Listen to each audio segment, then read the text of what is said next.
una guía equivocada. Entonces, necesitamos poner la pregunta pico, identificar qué tipo de preguntas, si es de diagnóstico, tratamiento, pronóstico, causas o etiología de diagnóstico, y entonces voy y busco esa guía. Entonces, tenemos esos dos elementos que tenemos que juntar para que entonces sea apropiado.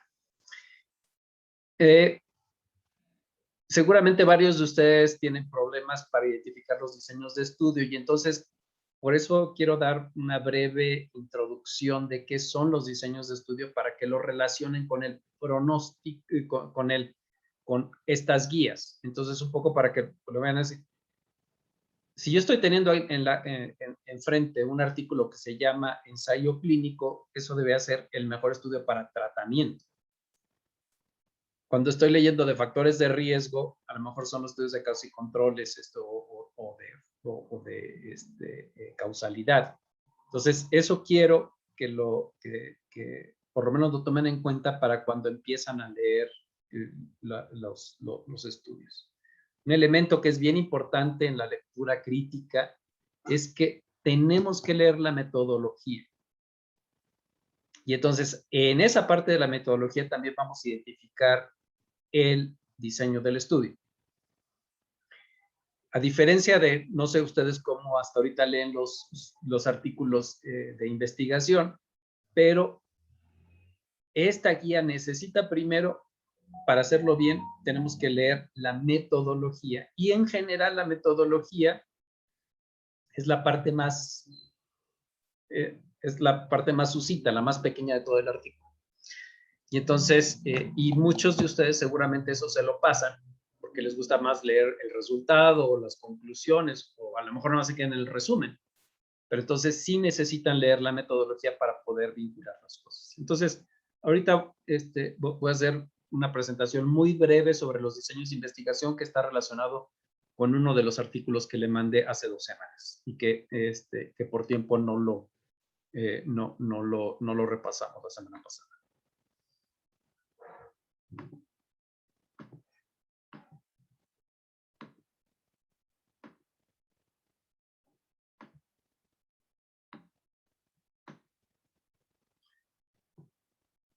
El enfoque que yo les voy a dar en esta pequeña introducción de qué son los diseños de investigación es específicamente de diseños de investigación clínica. ¿Sí? Aquí vamos a quitar reportes de casos, estudios en animales, estudios en células, estudios en biopsias, nada de eso. Son diseños de investigación. Es decir, diseños de investigación clínica lo que quiere decir es que son las unidades de estudio, son los seres humanos. Entonces, eso es muy importante que lo tomen en cuenta. Entonces, desde ahí, cuando uno está leyendo un estudio, si es en animales, si es estudios básicos, esta metodología no aplica para eso. Desde ahí eso es muy claro que tenemos que quitar ese tipo de artículos, porque si me aparece ahí por ahí algún diseño básico, eso no aplica para esto. Y entonces también, cuando aplicamos la guía, obviamente el estudio va a fallar, porque no es para eso. De una manera muy general, podemos clasificar los diseños de estudio por tres cosas principales. Por los propósitos, es decir, para qué, cuál es la idea de un estudio, por sus componentes, y hay unos tipos específicos de diseño que ahorita les voy a platicar. El punto principal, que es lo que yo quiero, esta diapositiva yo creo que es la más importante para mí, que ustedes se les queden se les queden en la memoria, es que esto está relacionado con el acrónimo PICO.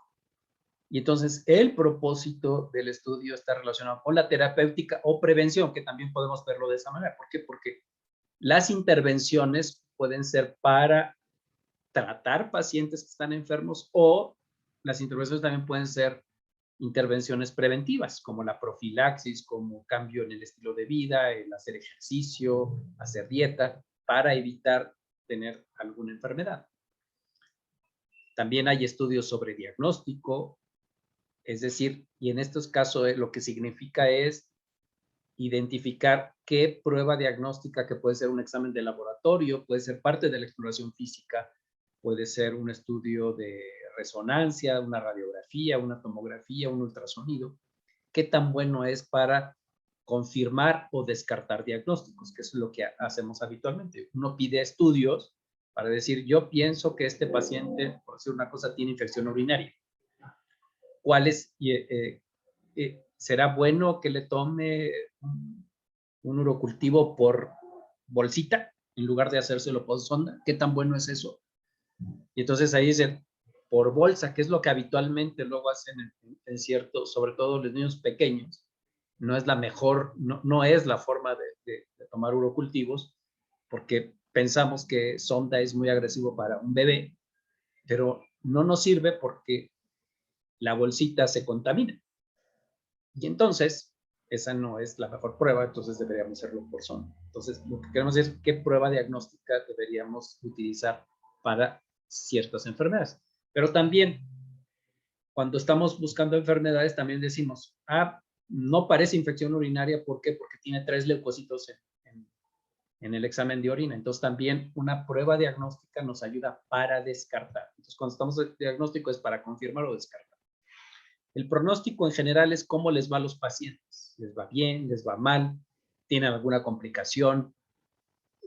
¿Alguna discapacidad?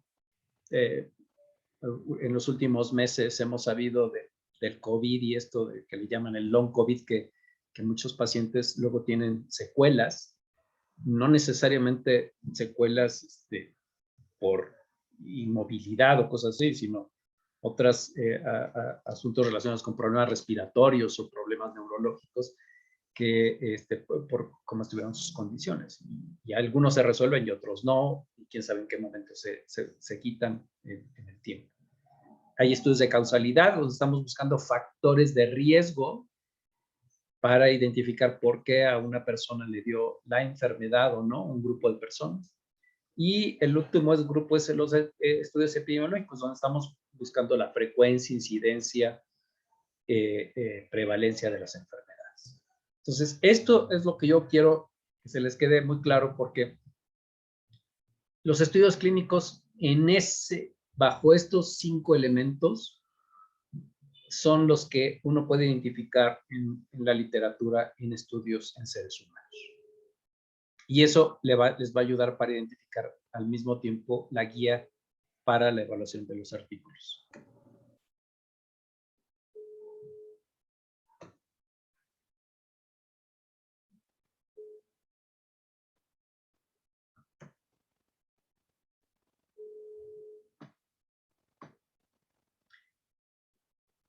Un punto que ya no quiero, es decir, también por los componentes pueden ser los estudios experimentales u observacionales, transversal por una medición o longitudinales a sujetos que los vemos en diferentes momentos a lo largo de un tiempo.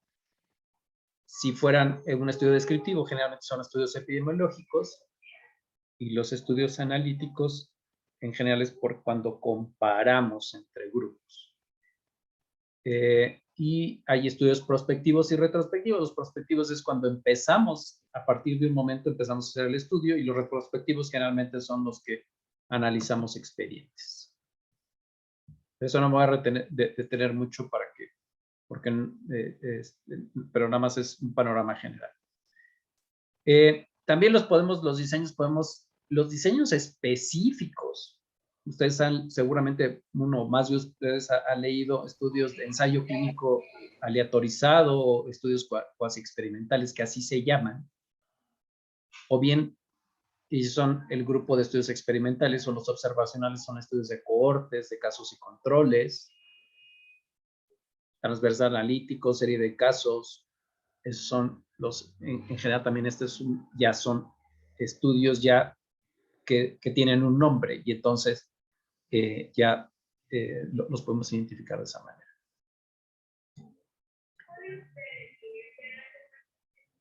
Nada más para especificar un poco sobre los ensayos clínicos, que eso se va a tratar este ejemplo que les voy a poner y también el artículo que vamos a revisar la próxima semana. Fíjense, este es un ensayo clínico. El cuadro que está del lado izquierdo es la población de estudio y el cuadro que está resaltado es, voy a decir, yo tenía 100 sujetos que me voy a regresar al ejemplo de sospecha de infección urinaria, que son el cuadro que está abajo, pero los que está en este cuadro es la muestra o es el grupo de pacientes que sí cumplen el criterio de infección urinaria por cultivo, por urocultivo. Y entonces estoy evaluando dos tratamientos. Voy a decir un tratamiento aquí, puede ser placebo. No sé si se acuerdan el ejemplo de la infección urinaria o de la profilaxis de infección urinaria en el acrónimo PICO, donde se comparaba el jugo de arándanos en comparación a el trimetoprim para la profilaxis en niños con infección urinaria recurrente. Aquí el ejemplo es el placebo, pero podría ser ese tratamiento uno contra otro. Entonces, infección urinaria, la A es la aleatorización. Y entonces, ¿cómo determinar si un grupo, un paciente, cómo lo paso a uno o a otro grupo? Es mediante la aleatorización. Y la aleatorización puede ser como, pongo papelitos en una bolsa y le digo a alguien, a ver, toma un papelito, a ver cuál te toca. Y entonces ahí puede ser, te toca el trimetoprim o te tocó el jugo de arándanos. Es un proceso de aleatorización. Y entonces la asignación de un tratamiento a otro. Entonces así se hacen los dos grupos. Y luego aquí dice el futuro. Esta fue la parte inicial, que por eso es el presente. Hoy empezamos y vamos a ver qué pasa en el futuro. Si el tratamiento sirve, todos los niños teniendo infección urinaria, es posible que más casos después del tratamiento vayan a tener sin enfermedad en comparación con el grupo control. Y por eso estos cuadros, aquí se ve la cantidad de sujetos, son iguales estos rectángulos, pero si ven en comparación a este azul, es más grande. Entonces la proporción de sujetos sin enfermedad después del tratamiento va a ser mayor que el placebo y entonces con eso vamos a decir que el tratamiento funciona. En general los tratamientos no es sirve o no sirve. Hay tratamientos difícilmente para ciertas cosas uno puede decir es que este tratamiento es 100% efectivo, es decir, todo se cura. Siempre va a haber alguno que no funcione por diferentes razones. Y entonces por eso es que uno no puede decir es que 100% de efectividad, difícilmente uno encuentra tratamientos así. Entonces, por eso un tratamiento que sí sirve o que es efectivo va a hacer que esos grupos de enfermos va a ser mayor la proporción que el grupo del grupo control o el grupo de comparación. Y entonces es un estudio prospectivo, es longitudinal porque son varias mediciones. Y como estuvo aleatorizado, entonces esto se llama ensayo clínico controlado aleatorizado. Prospectivo es porque empezamos de aquí para adelante, va todo es para adelante. ¿Alguna duda, pregunta?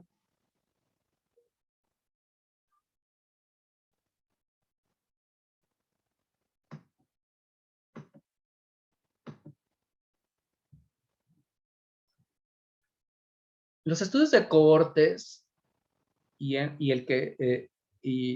que ya lo vimos que son los estudios observacionales, sirven para, en general, estudiar factores de riesgo. Y fíjense aquí, y son observacionales porque la exposición a ese factor de riesgo no ocurre porque los investigadores lo hagan, sino ocurre por diferentes factores. Y generalmente es de una manera personal. Voy a decir, imagínense estos expuestos, voy a hablar de fumadores contra no fumadores. Y entonces no fue una decisión de los investigadores ponerlos a fumar, sino las personas decidieron fumar por la razón que sea. Y entonces, si empezamos empezamos buscando grupos de sujetos que fumen en comparación a grupos que no fumen, para identificar qué tantos eso va a significar que tengan un problema respiratorio. Puede ser enfermedad pulmonar obstructiva crónica, puede ser cáncer de pulmón.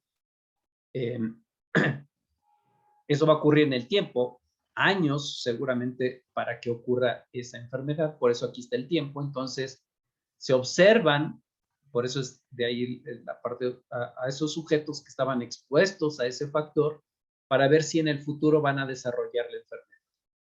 Y también es posible que aquellos que, aunque no tuvieran la exposición, en este caso al tabaquismo, puedan desarrollar la enfermedad.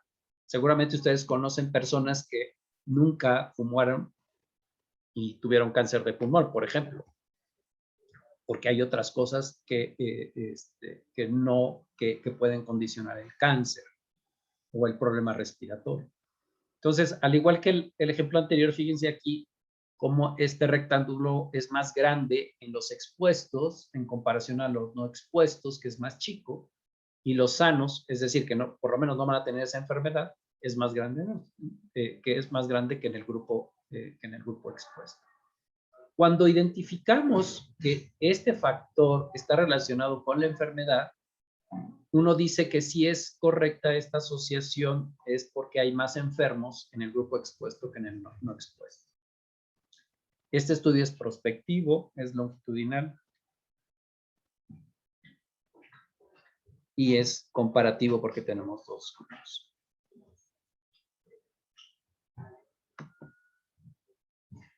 Este es un estudio de cohortes.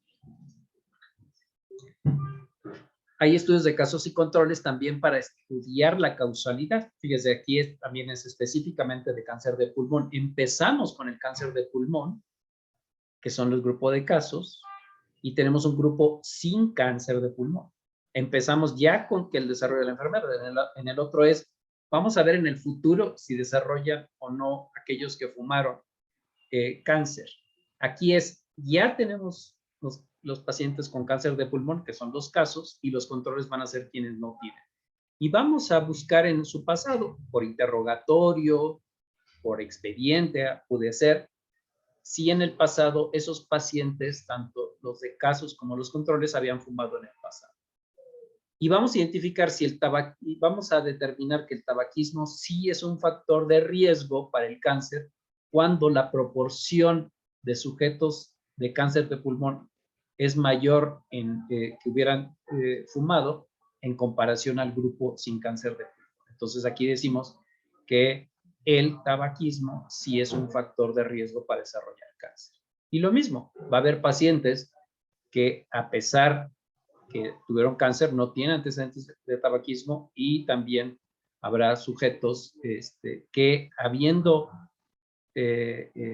fumado no han desarrollado cáncer. Pero cuando la proporción es mayor en el grupo que tuvo la enfermedad con el factor de riesgo, entonces decimos, este factor es un factor de riesgo para el desarrollo de cáncer de pulmón. Entonces, esto es un estudio también de causalidad para buscar factores de riesgo. En este gráfico lo que quiero mostrarles es que los diseños de investigación están relacionados con los propósitos. Entonces aquí tenemos casos y controles del lado derecho. Y fíjense aquí arriba dice factores de riesgo. Ensayo clínico está relacionado con el tratamiento. El pronóstico es cómo le va a un grupo de sujetos. Pues un grupo de cohorte, por eso es una cohorte. Y los estudios transversales, fíjense acá arriba está para el diagnóstico, pero también sirve para otras cosas. El que está hasta arriba es el principal propósito de acuerdo a los diseños que están aquí en los cuatro. Estas flechas, aquí lo que está indicando es posible que haya combinaciones y por los propósitos, pero aquí lo que yo quisiera que se aprendieran es que los ensayos clínicos son específicamente para tratamiento o para medidas preventivas, que los estudios de casos y controles y los de cohorte son para identificar factores de riesgo, los transversales son para diagnóstico, y un estudio de cohorte es el mejor estudio de pronóstico. Entonces, eso es lo que yo quiero que se quede de información con esto, para que ustedes cuando lean un artículo empiecen a pensar qué diseño es y si están resolviendo estos 4 elementos que hemos estado platicando desde la primera sesión que hemos tenido.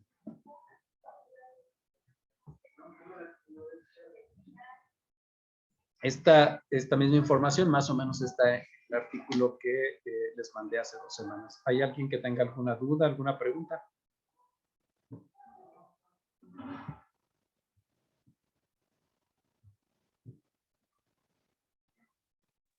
No, doctor.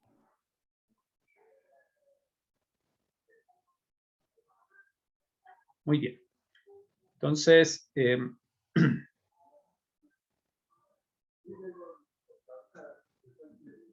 ahora la última parte del día de hoy es un poco para que vean cómo se utiliza la guía en un artículo particular. Y entonces, yo les voy a mandar un artículo y la guía de tratamiento, esperando que hagan más o menos lo que voy a hacer ahorita, para que entonces el análisis que hagamos del artículo la próxima semana, ojalá hagan ese ejercicio y me puedan entender un poquito más esta metodología que tenemos. Entonces, este es el ejemplo. No voy a ser exhaustivo, pero porque hay unas partes que quiero que ustedes, la parte de la metodología es lo que más, ahorita por lo pronto, más me importa.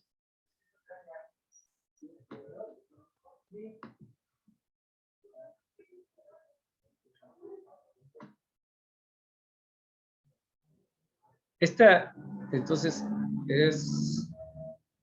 tengo un artículo, está publicado en el New England, se llama, este es el título original, es un ensayo clínico para saber si el uso de un tratamiento antimicrobiano en otitis aguda, qué tan bueno es. ¿Sí? Entonces, este es el título. Estuvo publicado en el 2011.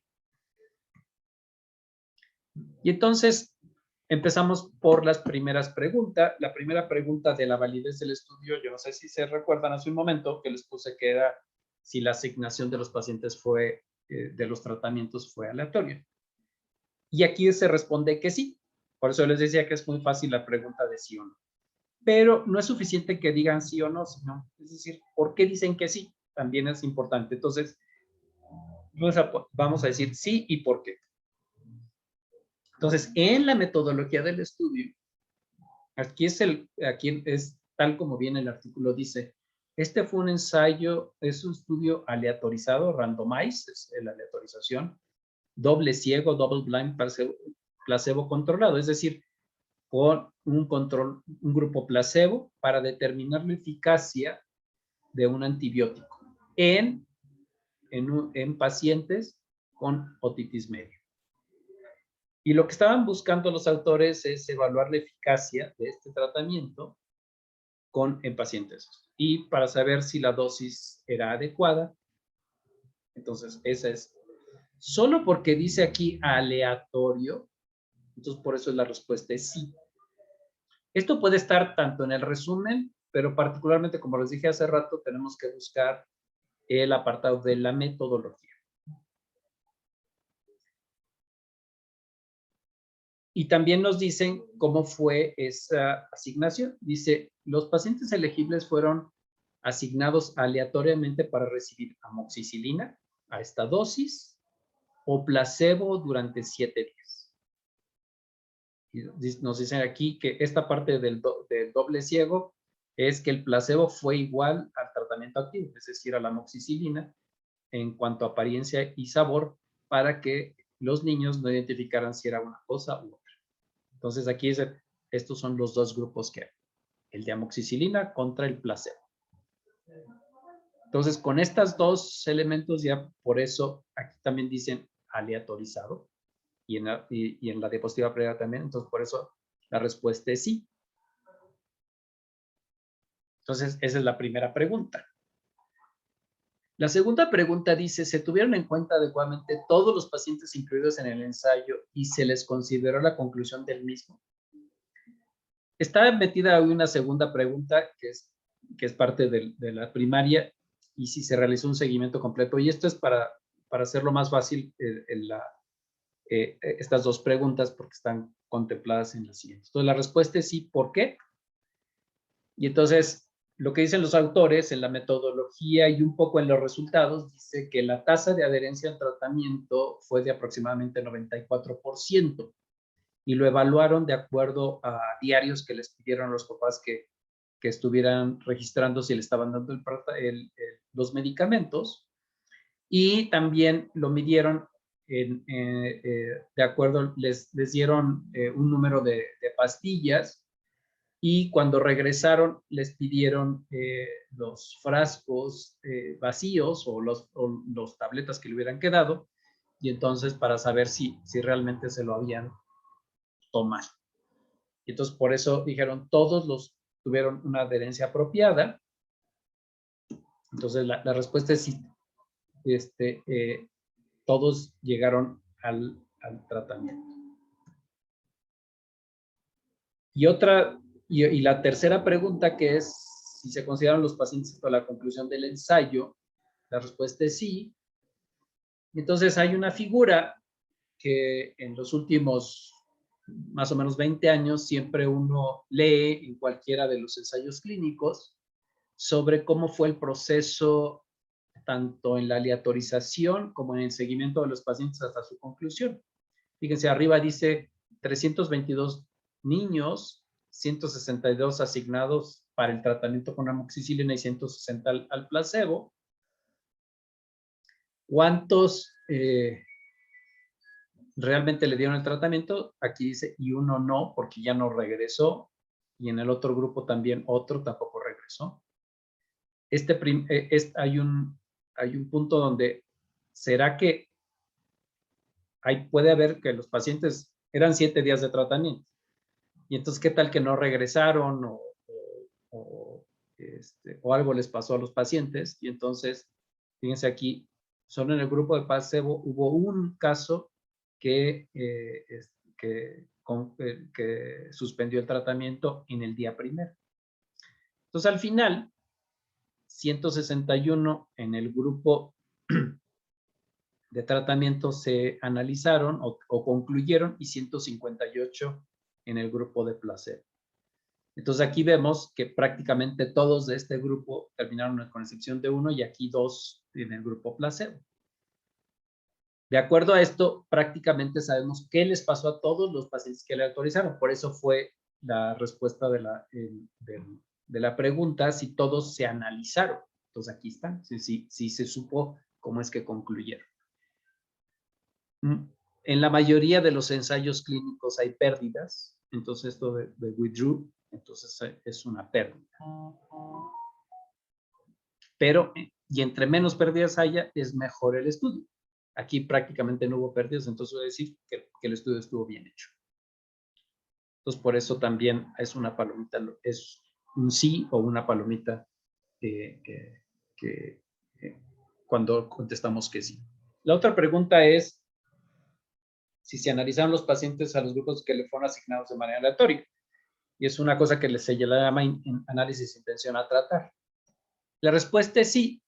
Y una parte está dicho en la metodología, en la parte de análisis estadístico, dice todos los análisis se realizaron en forma de intención a tratar.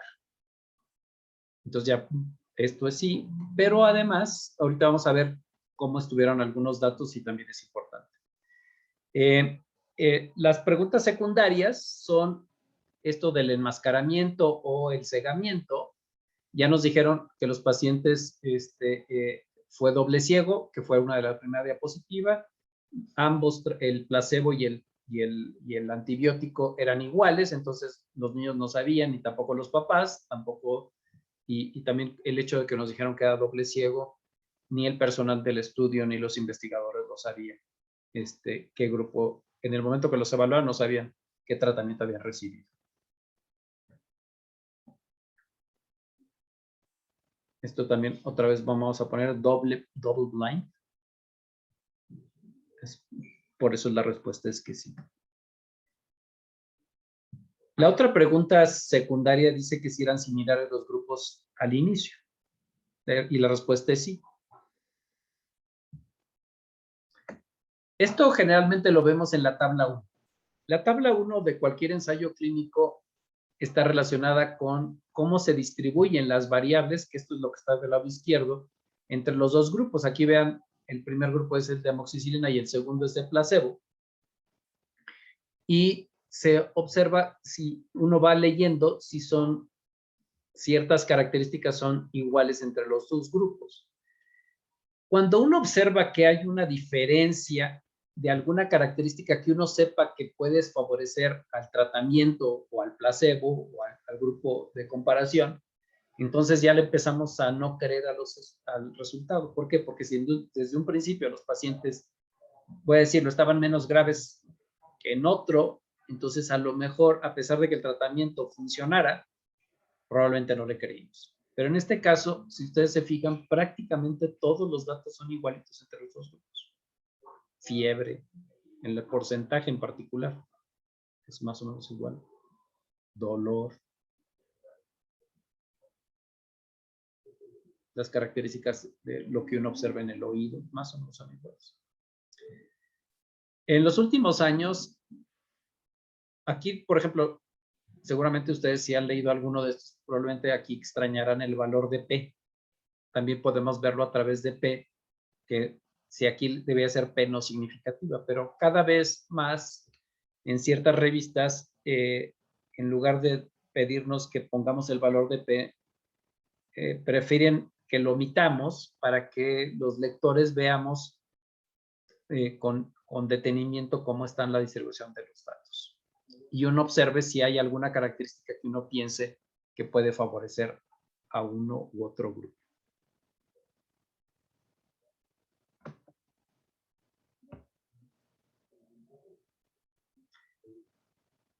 Hay otra pregunta secundaria que dice que si además de la intervención se trataron de la misma forma a todos los pacientes.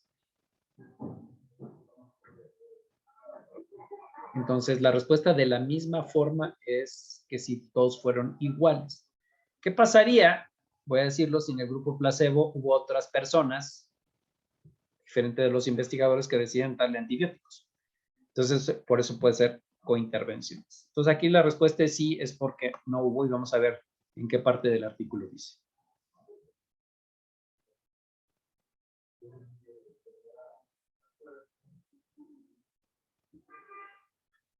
Fíjense, el artículo dice, entre los niños que recibieron analgésico o antipiréticos, la duración del tratamiento, que esos son las cointervenciones, fue de 3.6 días, 3.4, y la diferencia no fue significativa, P0.45.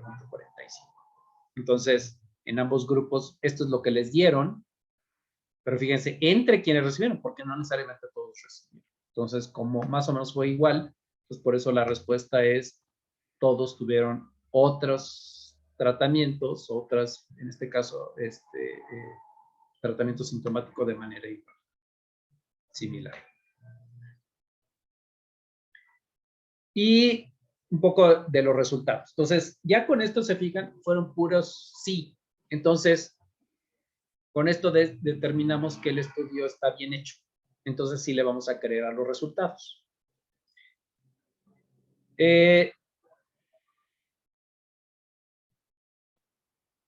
Una forma de establecer, entender los resultados es cómo le fue a los pacientes. Y entonces son diferentes formas, y esto lo podemos leer en el artículo de tratamiento, cómo analizarlo. Y entonces, ¿cuál es en este primer grupo? Es en el que dio tratamiento, cuántos se mejoraron contra el tratamiento que recibió el medicamento, en este caso el antibiótico. Aquí dice que 71 de 158 es el 44%, y en el otro 30 de 161, que es el 18%. La reducción del riesgo absoluto es el 26%. Y entonces aquí tenemos que ver este de 26% qué significa. Entonces, si lo vemos el 26% de este valor, aquí puede decir 26%, entonces fue mayor en estos casos que es el placebo. Hubo más casos con esta condición. Entonces es mayor para el placebo. Otra forma de verlo, aquí nada más es 44%, en lugar de aquí lo que estamos diciendo es el 44%, lo que quiere decir este estudio es 44% de los pacientes no se mejoraron en comparación a 30 del otro grupo. No estamos viendo cuánto les sirvió, estamos viendo lo contrario. Entonces, entre menos pacientes haya en el grupo, en este caso del antibiótico, entonces este 26% favorece al grupo de tratamiento, porque hubo más casos que se curaron, que no siguieron con la otitis. Viéndolo como riesgo relativo es 0.38, que también es otra forma, es el mismo valor que estamos viendo, es el 26%, es lo mismo de 0.38 y que este 0.62, y una cosa que se llama número necesario a tratar, que se calcula 1 menos el riesgo absoluto es 3.8, lo que quiere decir es que si tratamos 4 pacientes con amoxicilina, vamos a observar una mejoría, y que ese es el 25%, que eso es por eso casi se parece a este 26%. Entonces, la amoxicilina sirve, pero no es para todos. Yo les decía hace rato que no todos los tratamientos es, cuando yo digo que sirve, no es porque todos se mejoren, sino va a haber algunos que no se mejoren. Pero entonces este 26% es igual que este 3.8 o este 0.62. Es exactamente lo mismo.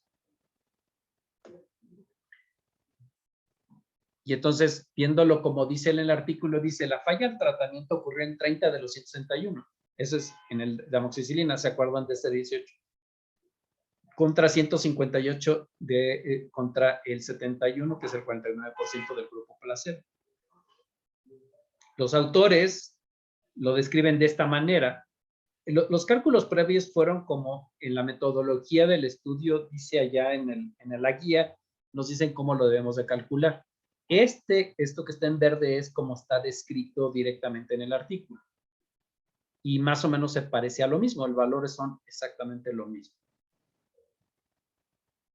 3.8 needed to be treated con amoxicilina es el número necesario de tratar. Y por la reducción de riesgo relativo, entonces podemos decir que la amoxicilina sí funciona. Hay una cosa que se llama la precisión del efecto, que es el intervalo de confianza. Y entonces, si lo hicieron, podemos decir que está bien. Esta es otra forma de ver que los placebos, el grupo placebo, hubo menos casos que les fue bien. Esa es parte del tratamiento. Y la otra parte que yo les decía con relación a la aplicación del resultado. La primera pregunta es, ¿puede aplicarse el resultado del estudio de mis pacientes? Y la respuesta es sí, amoxicilina lo tenemos en muchos lugares. Y otitis media es algo que ocurre en el primero, segundo, tercer nivel de atención. Y los resultados clínicamente importantes dice que son pocos, pero lo que no nos han dicho todavía es cuáles son los efectos colaterales. Por amoxicilina puede causar algún efecto colateral. Entonces aquí nos faltaría eso nada más. Aquí están los eventos adversos. Fíjense cómo en amoxicilina hubo más casos de eventos adversos. 52 contra 36%. Y eso fue significativo. ¿Y qué fue lo que fue más? Diarrea. ¿Sí lo ven aquí? Entonces, ese es por eso es un poco aquí esta pregunta que dice que si los beneficios compensan los riesgos, entonces la respuesta es no. Porque hubo más casos, si se fijan, que con diarrea los efectos benéficos que puede haber tenido. Entonces, por eso es que la respuesta es que probablemente no valga la pena dar tratamiento en otitis por lo menos con amoxicilina. Fíjense, estoy hablando, este artículo es del 2011. Hay más ensayos clínicos y actualmente sabemos que en otitis media aguda no supurada, el tratamiento antimicrobiano de los niños funciona poco. Y en general no se debe dar tratamiento. Hay solo muy poquitas indicaciones de tratamiento antimicrobiano para otitis media aguda. Así, en niños. Y uno de los puntos es porque los antibióticos causan más efectos colaterales, pero también se ha visto que realmente el beneficio no es tanto como está descrito en este estudio. Bueno, esa es la metodología que está en las guías y así se hace, y así quisiera que ustedes analicen el artículo que les voy a mandar junto con la guía de tratamiento. Y aunque son dos artículos el primero es de la metodología de la validez y el otro es cómo calcular cómo las medidas de impacto y cómo sacar los números, los datos, así como lo vimos en lo último. Me interesaría más que practiquen la primera parte de la validez, porque el otro quizá requiere un poquito más de conocimiento de verlo con cuidado. Pero sí, creo que todos ustedes tienen capacidad para poder responder las primeras preguntas de la validez del artículo, tanto las preguntas primarias como las secundarias, con lo que el artículo que les voy a mandar. Y eso sería todo. ¿Preguntas, dudas?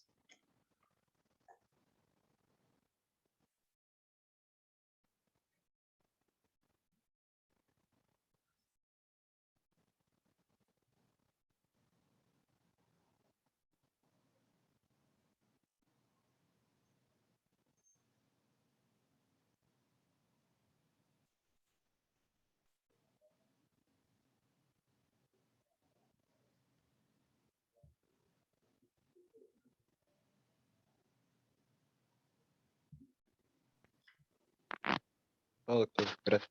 Muy bien. Entonces, les voy a mandar estos dos artículos. Les decía a quienes entraron hoy al principio que la liga que hoy tienen es la misma de la semana pasada, pero va a servir para las siguientes dos sesiones que nos faltan. Entonces, no necesitan otra liga, esta misma es la que vamos a seguir usando para que se puedan conectar. Ya para que, en este caso, porque entiendo que el doctor Pacheco se los mandó, pero usen la misma, ¿sí? Y les mando los dos artículos. Les digo, hagan ese ejercicio para que entiendan mejor la explicación que les voy a dar la siguiente semana. Lo que vamos a hacer en las siguientes 2 semanas es el análisis de 2 artículos, pero de 2 de cosas diferentes, ¿sí? Entonces, eso sería todo por hoy y nos vemos la próxima semana. Buena tarde.